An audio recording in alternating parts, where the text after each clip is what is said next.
Florida House Bill 1467 was filed in January and signed by the governor just last month. It aims to further strengthen transparency between parents and their child's school in what the governor's office has dubbed the Year of the Parent. There is a debate in this country about what role parents have in the education of their kids. The Curriculum Transparency Bill requires Florida school districts to allow parents to examine classroom material like textbooks and other literature, including every book in the school library. Some of the stuff that has ended up there, incredibly disturbing stuff. You have some groups that want to take away classic books like To Kill a Mockingbird, but they want things like Gender Queer, a memoir. It's all out there for the public to see. Patty Hightower has been a member of the Escambia County School Board since 2004. She says the new law may require her district to slightly alter their current policy, but says Escambia County schools already implement a strict plan on how material is reviewed. To your knowledge, is that common for school districts across the state to have these policies? I thought it was. We've really tried very hard to be as transparent as possible.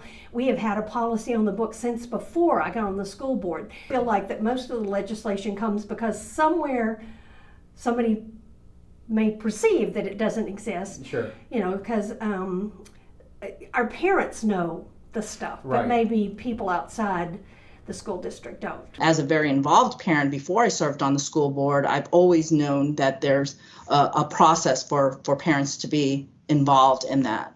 This week I emailed every member of each school board across the 3 counties. Way Ubershare is completing her lone term on the board in Santa Rosa County, where the school board policy allows parents to request a hearing on any instructional material. Our district has always been very open in involving parents in the community in decisions. This bill is just making maybe some in the public aware that they do have the right to view and be involved and express their opinion.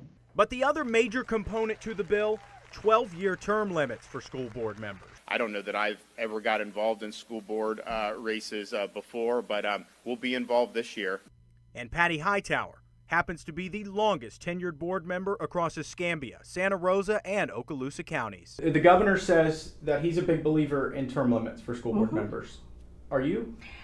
I believe that term limits, no matter what position, whether it's a legislative position, are decided by the voters. The voters themselves will take you in or take you out. Hightower won't be removed for having served almost double the new legal limit.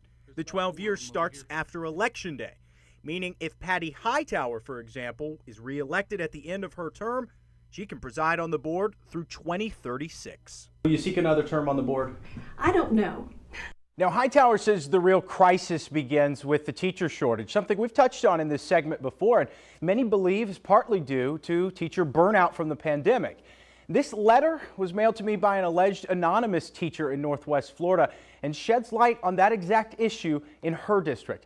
That's next week for Crisis in the Classroom. I'm Tanner Stewart.